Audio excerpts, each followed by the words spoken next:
Welcome. We live in a world where hate speech is a problem. The Council of Europe asserts that hate speech covers many forms of expression which spread, incite, promote, or justify hatred, violence, and discrimination against a person or group of persons for a variety of reasons. Perhaps most visible manifestations of hate speech today are racism and violent extremism. For policymakers, though, it is a delicate task to ensure balance between freedom of speech and hate speech. I'm Mubashar Hasan, your host of the show, The Melting Pot, and today we are going to discuss about hate speech, its trajectories and manifestations in Southeast Asia. This Facebook and YouTube live discussion is jointly organized by Melting Pot and the Asia Center. The discussion will later be available as podcast in iTunes and Spotify. Please participate in the discussion by commenting and asking questions. Today's guest is Dr. James Gomez, Regional Director of the Asia Center, a social enterprise based in Bangkok. Previously, Dr. Gomez has worked in Bangkok University and Webster University in Thailand and Monash University in Australia in senior management positions. He was a regional director of the Amnesty International from 2017 to 18. And Dr. Gomez is a member of the Singapore Democratic Party. He contested in the past national elections in Singapore. Dr. Gomez, welcome. How are you doing today? Very good, Mubashar. Lovely to be here. Very excited to chat with you about a scourge that is affecting us all around the world called hate speech. I hope we'll have a good conversation and also engage with the commentators who will be on the program. Yes.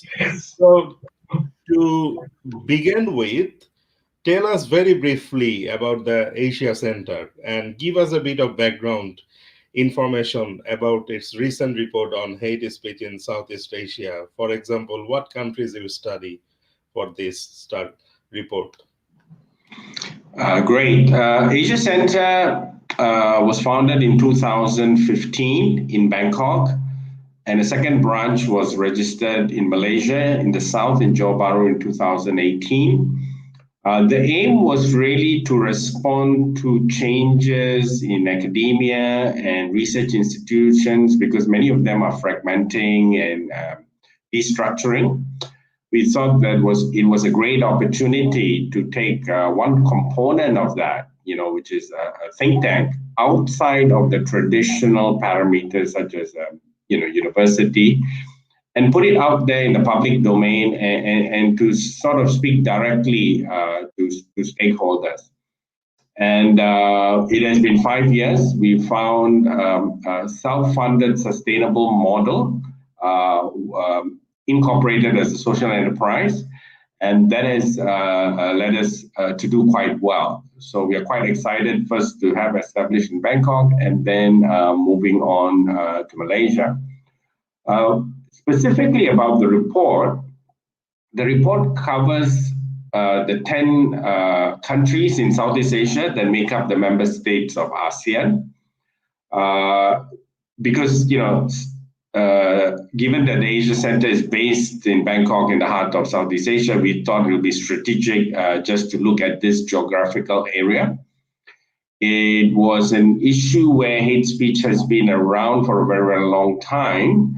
And a lot of the discussion has been around race and religion. But at the same time, we realized there were, interesting and new developments, especially as a result of COVID-19. We see a spike in a lot of hateful messages from a variety of places. So we thought it was timely to investigate this phenomenon and just put the findings out there. And that's the purpose of the report.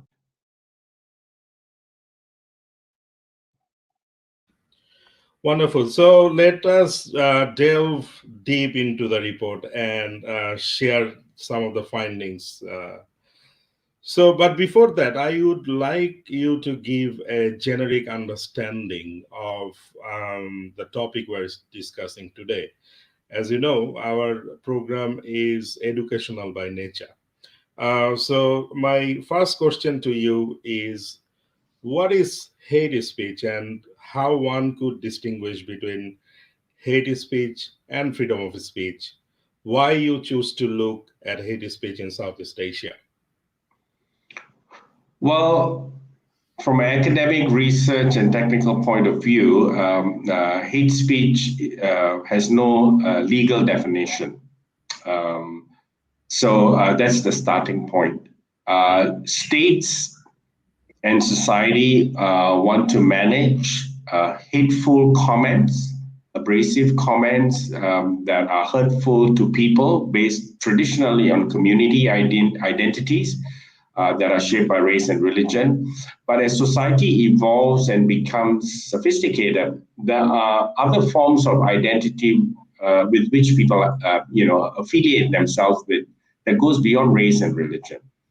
So, in trying to manage such hateful commentary from all quarters, the key question that arises is, does it impact freedom of expression? And in many cases, especially from a state perspective, as they try to manage communications, you find freedom of expression is curtailed.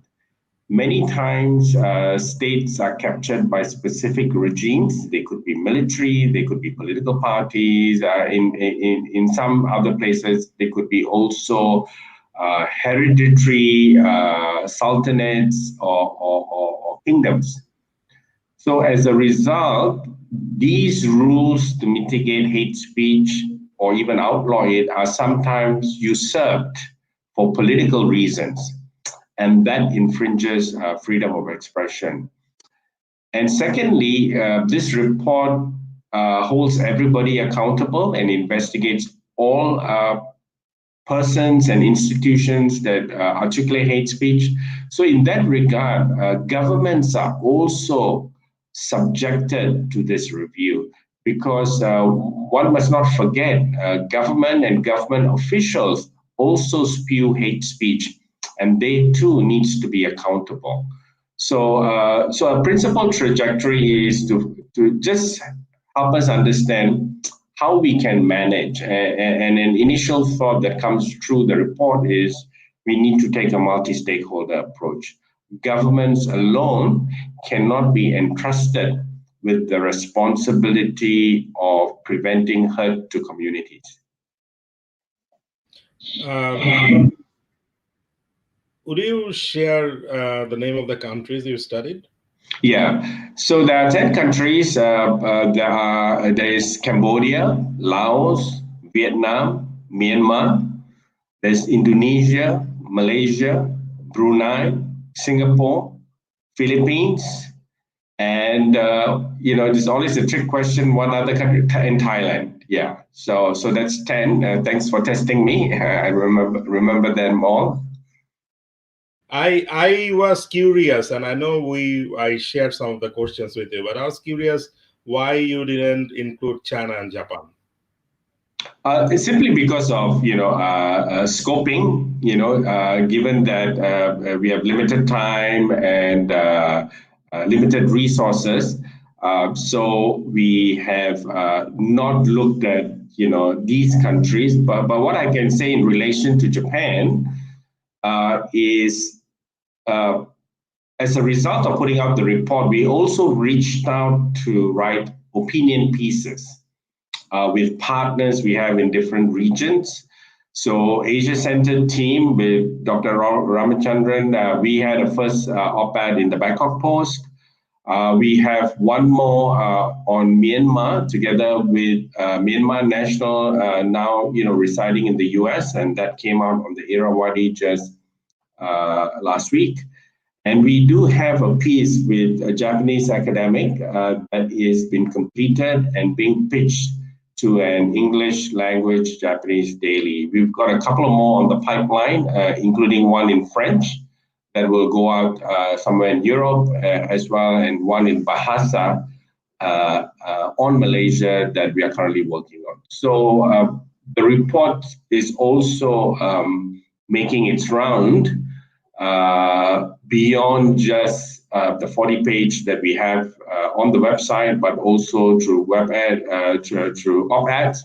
And of course, we are also looking forward to working with you to see if we can have one piece, there may even be a comparison between regions, between Southeast Asia and South Asia, and put the message out. That's a good plan. We should ponder it further. So now coming back to the report,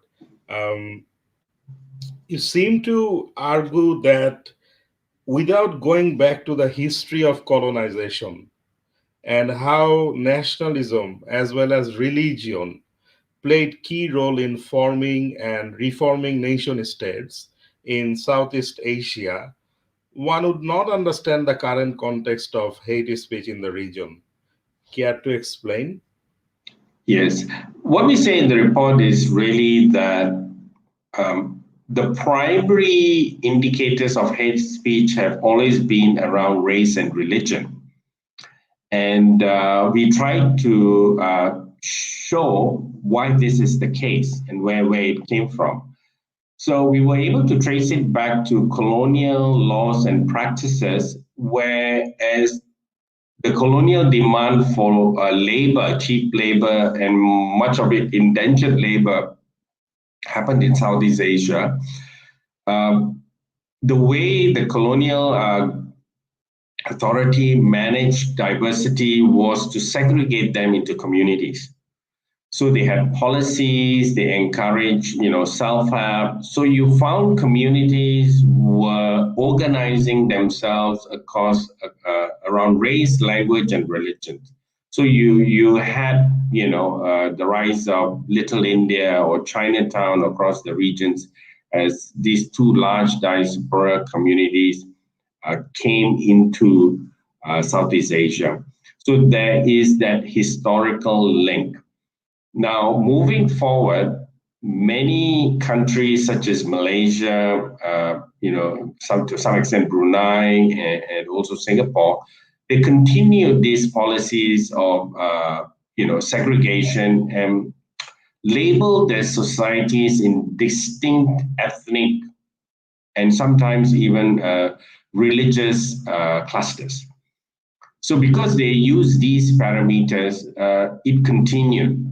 In other countries, such as Myanmar, they try to focus on the dominant local indigenous communities. So because of the colonial experience, I think it triggered and pricked into the consciousness of the peoples of Southeast Asia a more racially, culturally, and to a large extent, a religiously nuanced identity formation. And I think that's the basis around which laws were initially formulated in order to mitigate intercommunal hate and violence. So that's really the background, and we wanted to show the chronology of developments there. That was an excellent explanation. Thank you for that. You in the report you identified 4 types of hate speeches in the region. What are they? Could you give us a country-specific distribution of each type of hate speech? For example, where you have seen one sort of hate speech is prevalent more than any other country. Thank you. Right. The four forms, one, hate speech around race and religion. 2, hate speech around foreign nationals, in particular against migrant workers and refugees. 3, hate speech against gender and sexual minorities. And 4, hate speech shaped by political ideology, values, and viewpoints. they are more or less existent across almost all countries in Southeast Asia, and I would even venture to say beyond. But of course, given the historical and political circumstances, there are pronounced incidences of each of them in different countries. The race and religion one is quite prominent in Malaysia because of the colonial divide and rule. You have the local Malay community, a Muslim community. You have the Chinese community that traditionally came from China, and the Indian community historically that came from South India. So there you have, schools, language policies around race and religion, and they have introduced laws around that. And their politics is very much shaped by these fissures around, racial and religious identity. And to a less contentious effort, it's also similar in Singapore. In terms of foreign workers, foreign nationals, and refugees, you have a very pronounced issue against foreigners, migrant workers from China. This is very pronounced in the Philippines. If you have everyday conversations with Filipinos, they will, very easily articulate their unhappiness. It's a mixture of Duterte's open arm policy towards China, taking less than a robust stand against the incursion of China into South China Sea, and also the large amounts of gambling, online gambling dens, troll farms, and other illicit businesses that operate out of the Philippines with Chinese nationals. So this is a very huge problem, and it's on the lips of many people in Manila. So that's one issue. If we speak about values against, hate against around political values, ideology, and viewpoints, you see that very pronounced in Thailand and Cambodia. Hun Sen will call his political opponents traitors and dogs, and the language used against political opponents in Thailand is around calling the opponents being unthai, which is being undignified and so on. And these are the language used around politics, and these are used to mobilize supporters for and against. And finally, in terms of LGBTI community, this is politicized, especially in Indonesia, especially during election campaigns. We saw vivid examples of this in the presidential elections in 2009, when the contender Prabowo was using such language of hate against the LGBTI community by suggesting that the incumbent President Jokowi would be opening the floodgates for same-sex marriage and giving further rights and liberties to LGBTI community. So the hate against LGBTI community is mobilized for political purposes. So you see that range of hate deployed in different countries in Southeast Asia. Thank you for this quite succinct and brief and to the point summary. I think our audience and listeners would benefit from this. Let me visit to some of the comments we received. So I'm going to put it on the screen, and you could also respond to it. So Harun Mahdi says, very good topic. Yes, of course. That's why Asia Center studied this topic. Um, Simon Rijo Piyash, a young faculty at BRAC University in Bangladesh, has a question for you. It says, have the states around South and Southeast Asia intensified mass surveillance in the name of contact tracing for COVID 19 patients, or curbing hate speech, or tracking terrorists, etc. So I think you could respond to that.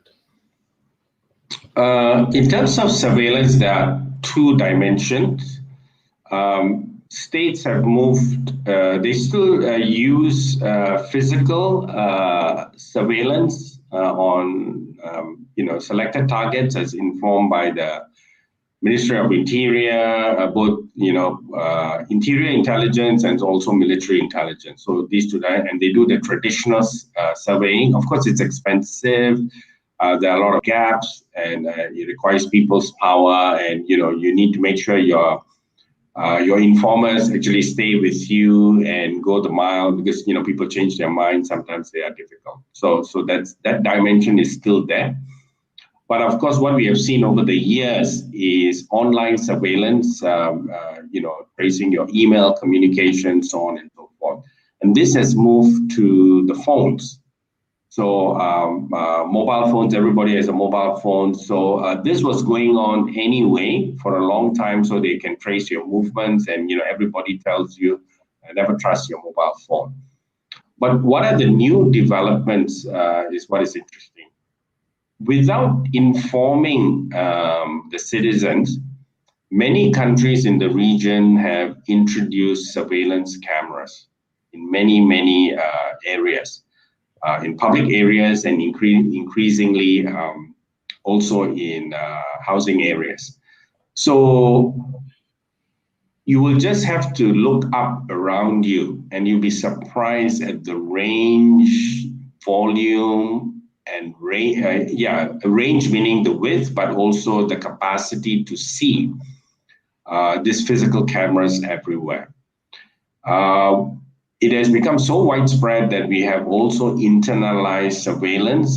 We use the name of security, and we have also brought surveillance, CCTV equipment into our homes and outside our homes for mostly we say security, anti-theft, those kinds of things, and it also has happened in the workplace.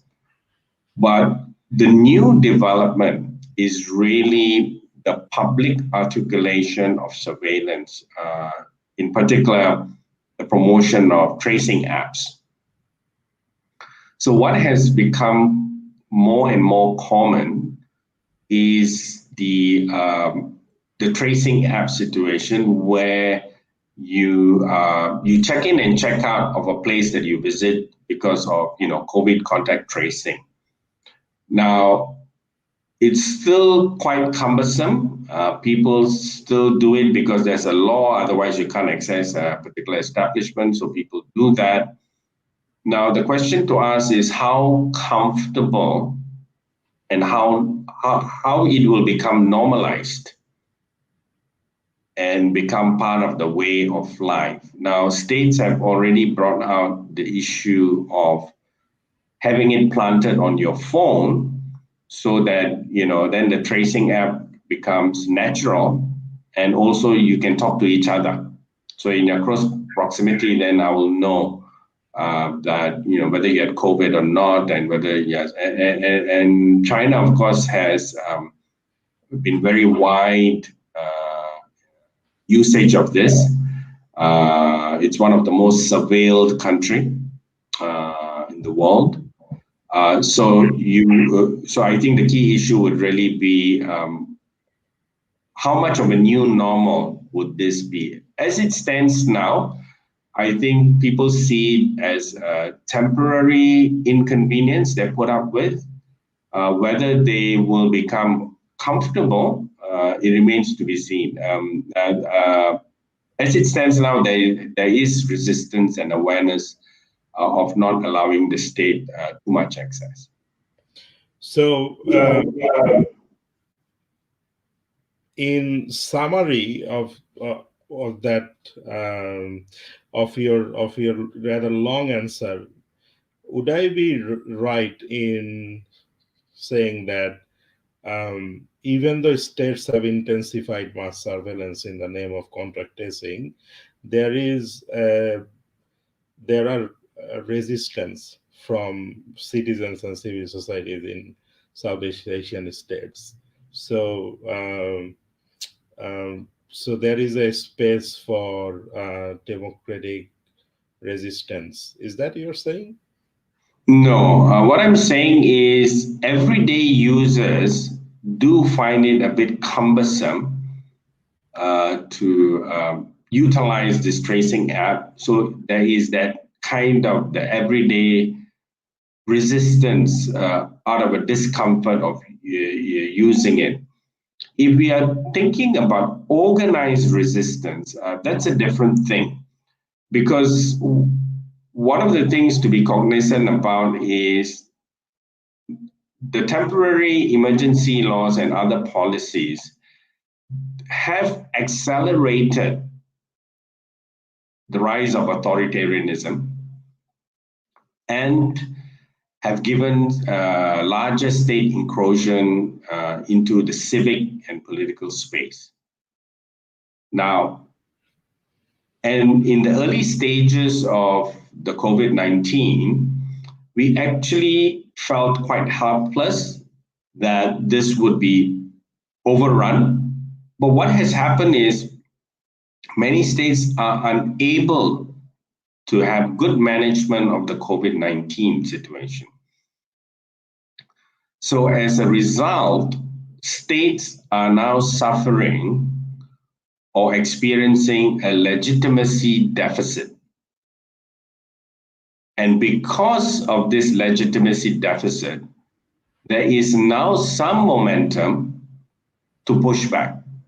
So I think the discourse then has to be about how can we turn this around and roll back and resist the incursion the state has made in the name of COVID-19. And even in spite of making those incursions, they still mess up and mismanage. And because they have reduced legitimacy now, the ability to push back is more out there, you know, and I think you can mobilize better than in the early months of the COVID. Okay, we would move on now. I'm just gonna show one more comment and I'm gonna come back to other comments. So it's my friend Ben Sconfield from Bangkok, and he says, "Go melting pot." Thank you. We're gonna come back to your report. So in the report, you have touched upon a bit on online platforms in promoting hate speech. So also some of the critics have argued that proliferation of online platforms have played a pivotal role in promoting hate towards other.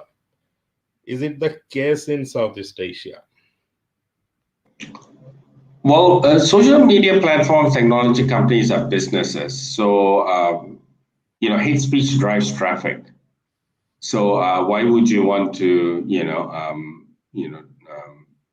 mitigate that traffic? Because with traffic, you get more people on board, more eyeballs, and more argument to your advertisers that eyeballs are getting the necessary hits. However, at the same time, there is a public backlash that the technology companies are not doing enough. So they have begun to demonstrate they are doing something, and they definitely do the publicity and the media engagement. And there's enough evidence. All the, whether it's WhatsApp, Facebook, Twitter, they all have taken symbolic actions to show that steps have been taken for to mitigate and reduce hate speech. There are three steps.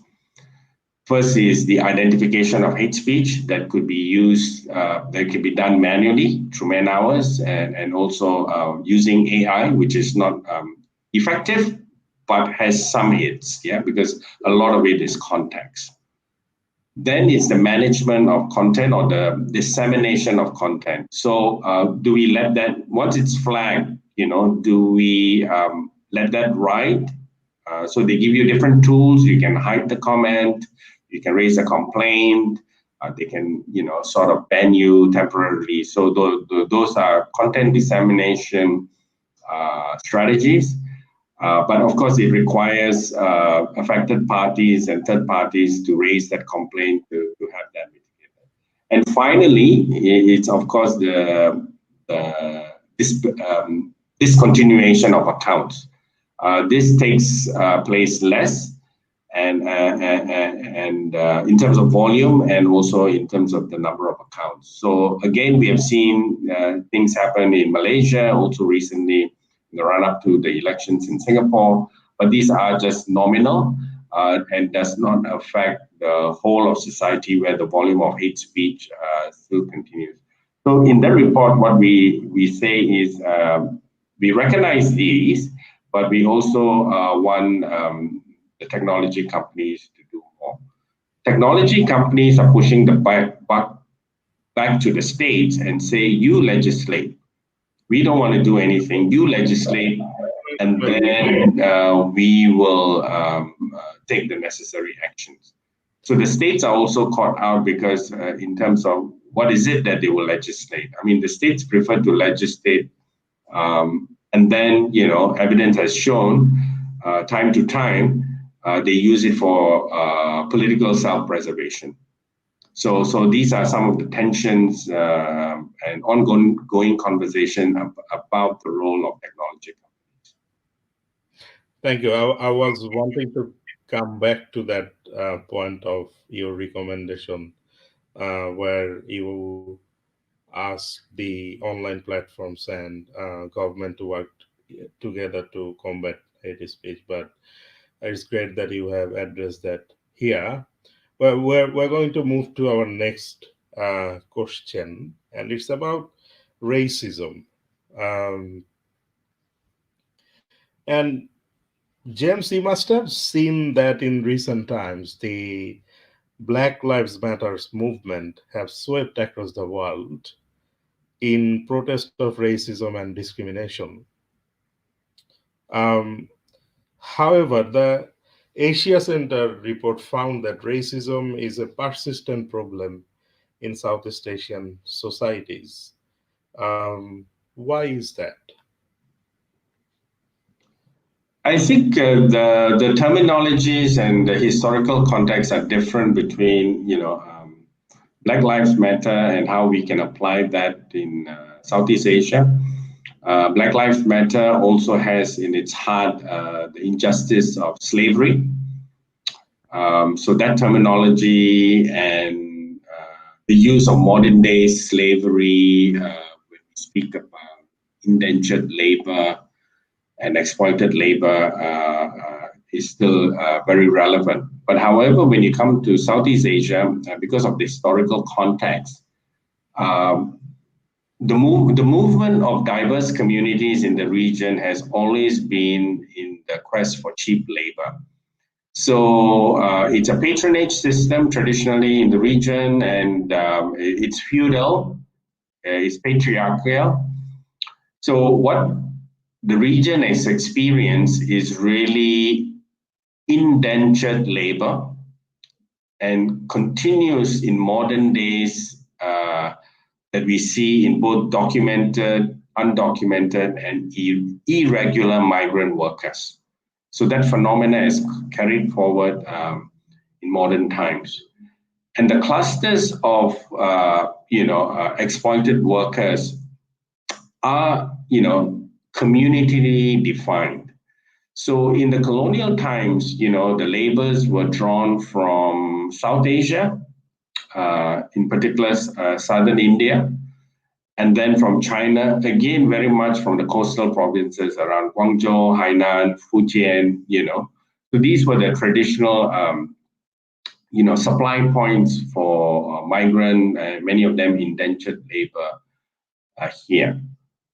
And then moving forward, some decades later, there were also inter-regional movements. So you will find that in the post World War II nationalism and industrialization or national development of these countries, a lot of the labor came from within the region. So it's not unusual in the early days for Singapore to have construction workers from Thailand.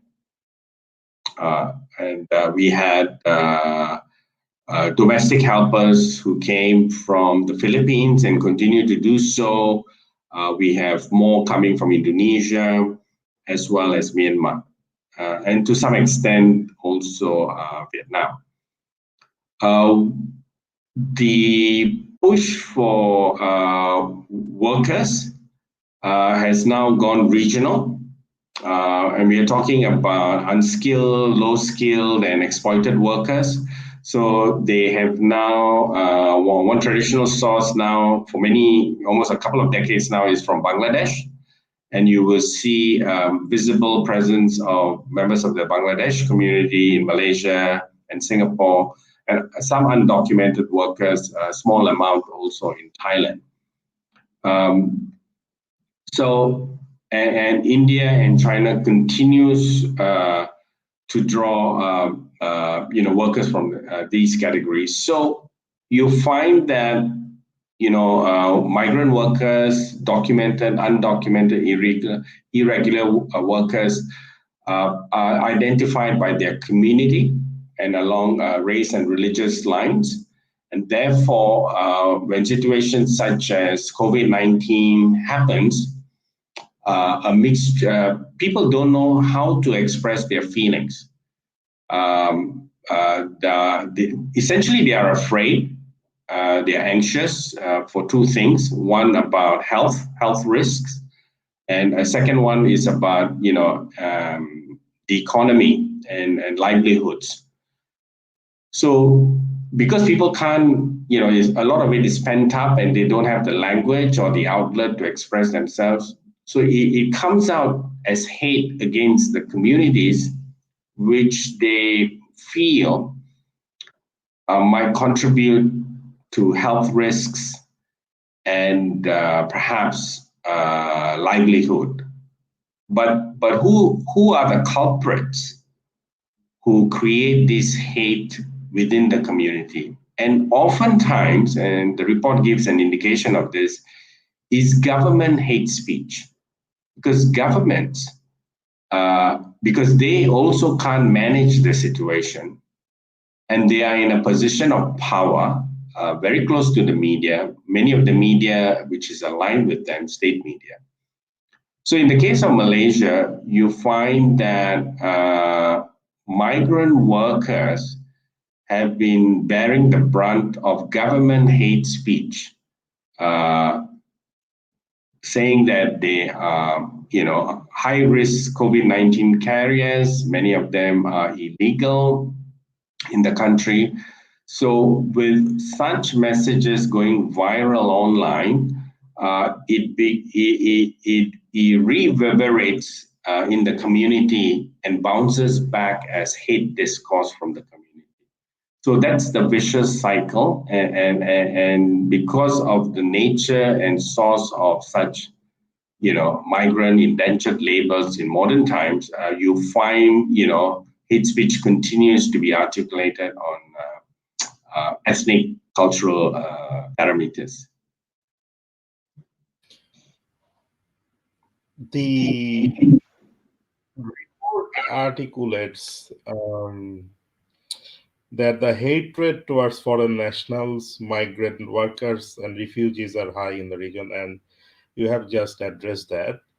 Though it is perplexing, James, isn't it? Because some of these countries need migrants to boost their economies. So migrants are meaningfully contributing in the development of these countries. I know you have touched a bit upon this on Malaysia, but how is Singapore? And also, I want you to summarize in key points like why such hatred towards migrant, like 2, 3 points. Thank you. There are different perspectives. It depends on where you sit, whether you are the sending country or or the community that is the source of the migrant labor, and then the host country perspective, whether you are government, whether you are a financial stakeholder, and then the community at large. So the discourses crisscross, and sometimes they don't meet. So from the migrant worker perspective and the sender country, they see it from a perspective of service, right? We give our labor, we help you, and in return, of course, sometimes we don't even get a fair wage, but still we are there, we help build your society and not ours. There's so many years that we give to you for the betterment of your people and your country. So that's one discourse. On the receiving side, obviously it's divided. Uh, of course, many in the community of the receiving side appreciate the support, whether it's the help domestic workers give, looking after young children, elderly parents, or just helping out in the household so the family can function in a very high urban and tense society. So there's a lot of appreciation of that. People appreciate that some of the workers keep the environment clean and help, contribute to the economy and all of that. But at the same time, there are significant members of the community. Many of them will not articulate this, but definitely think it. They actually think the migrant worker, the host country is doing the migrant workers a service by providing them employment, a cleaner, maybe more modern environment, and also a wage. Things the migrant worker may not avail themselves back in their home country. So there's definitely that kind of thinking. And time to time, it is articulated, and these days very easily online. And it does have some resonance in that particular, stock of people. And these are the discourses that are, running through in places like Singapore, and to some extent Malaysia. Singapore is a very small place, so the migrant workers are visible everywhere. They are culturally distinct, so they are instantly spotted, and because it's a small physical space, on the off days when they gather, they can be noted easily. So domestic workers who hang around the city on the off days, on Sundays, or workers from South Asia when they go to Little India, so we have had a history of inappropriate language used to address and even describe such situations.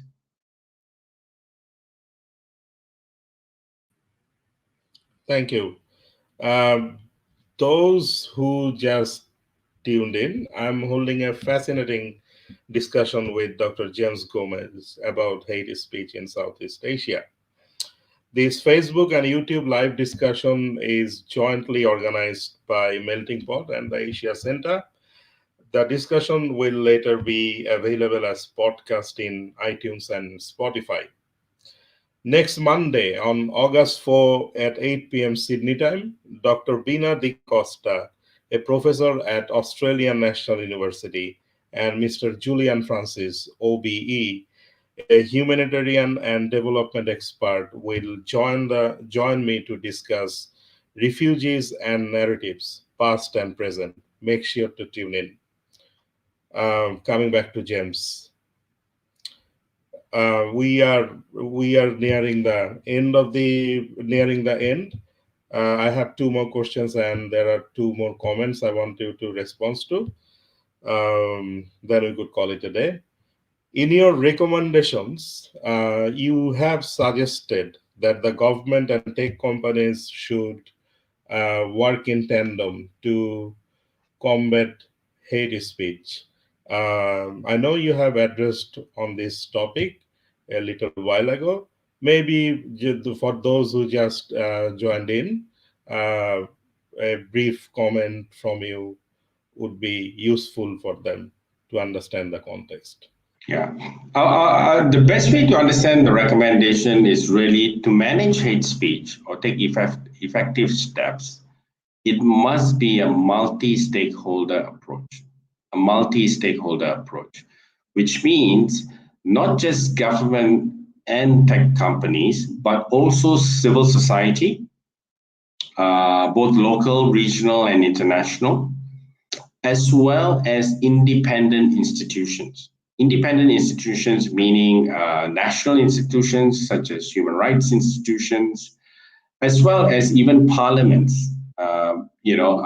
Multi-party parliaments can hold governments accountable simply because governments are also part of the hate speech architecture. So the key recommendation is a multi-stakeholder approach. If we just rely on government as the mitigator, then we are giving them a blank check, and that blank check is not something that is going to be helpful. So we must also keep the government in check because they are equally responsible for spewing hate speech. I think that could be another show on how government, uh, orchestrate hate speech in Southeast Asia and also in South Asia. That's a general trend we are seeing, and it's very unfortunate. At this moment, I want to go back to some of the comments. There's a good question from Harun Mehdi. He's a PhD student in the US, and he his questions to you is: does hate speech includes rumor? Right. Well, as long as it's hurtful and harmful, I'm sure they can be considered hate speech because rumors are sometimes, hearsay, right? And they can spread like wildfire. And as long as the message is harmful, I think then we can certainly consider rumors as part of hate speech. It's a fine line, in terms of truth, right? So here we are not talking about truth because false news can also be hate speech. So rumors would fall under that category. Okay. And there is a rather long comment from Alex Song. So his comment, and I think there is a question too, is contract tracing is likely to be normalized, and in future there would be RFID and facial recognition. There needs to be check and balance to keep the state in check. How do you suggest this could be done? Can there be a global or regional consensus for personal data use? So again, I come back to one of our key recommendations because it is the government that has the political authority and absolute power to do these things. So government needs to be kept in check. So the first tier is to check them in parliament. If you have a multi-party parliament, if you don't, I think it's important to work towards that. And actually, the component, portions of the multi-party system must also perform that check and balance. Because if you get multi-parties and they all think together, that's going to be a problem as well. And apart from the multi-party, I think you also need to have independent institutions outside of the legislature. So whether it's an independent election commission or the judiciary or a human rights commission, these are component things that need to be developed. And of course, you cannot still depend on the national level because there's a risk of it being subsumed through politics.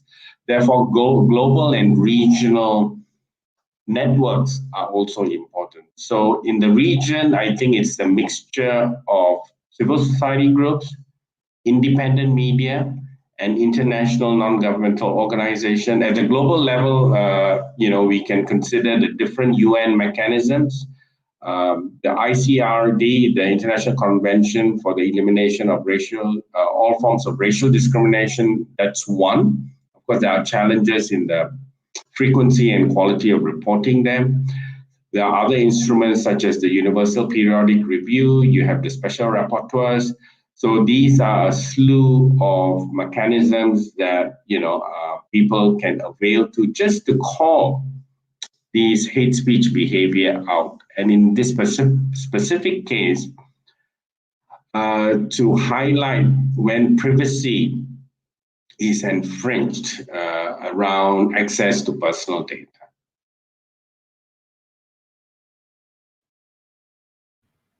We're going to show one more comment. It's Harun Mahdi again. Can we study racism in Asia and Black Lives Matter in the US under one thematic area? For example, theory like structural violence. I believe knowledge is very, very decentralized. I'm not a big fan of big theories and stuff like that because, in the philosophical pursuit of truth, things are constantly changing. I think whether you do a research or a talk show or, whether you do a thesis or write an op-ed, it's really to frame your message, inform your reader or your viewer where you're coming from and how you arrived at your conclusion, and begin having a conversation about your thoughts about a particular topic. Because the truth or clarity is a journey. So it's not a be and end all. So use anything that you think is useful within your context and means and resources and frame your understanding of the world. And then with that understanding, have conversations with many people as possible as you seek clarity. I think the truth is out there, but I doubt you can get to it. Okay. So this is my last question to you. Given that democratic outlook in South Asia is poor, don't you think the problem of hate speech is going to persist in future? I think hate speech will always be there because these are the fallibility of the human nature. We can only say we want to be kind to others and hold ourselves accountable as well. But I think for us here at the Asia Center and the report is really to point out, beside the traditional race and religion, handle and how we view hate speech, there are really other forms that we should also pay attention to and have those things on board, and to make the message clear that giving anyone a blank check to manage hate speech itself is a dangerous thought, that really we want to take a multi-stakeholder approach.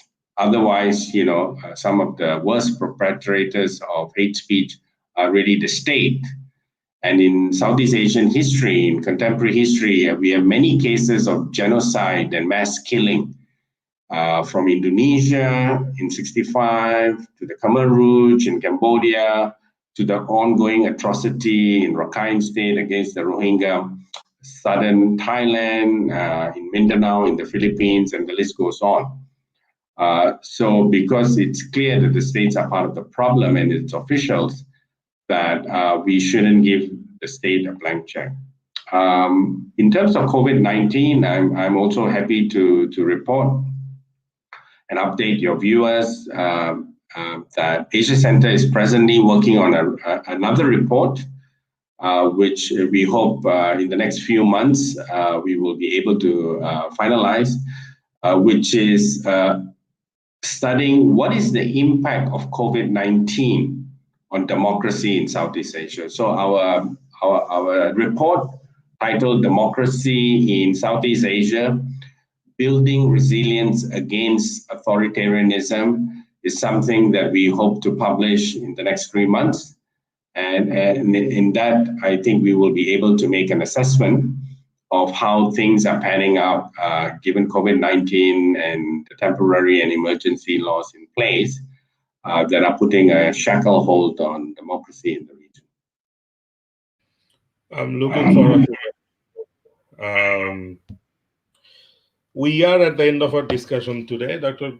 Gomez, thank you very much for your participation, and I look forward to welcoming you in some other day.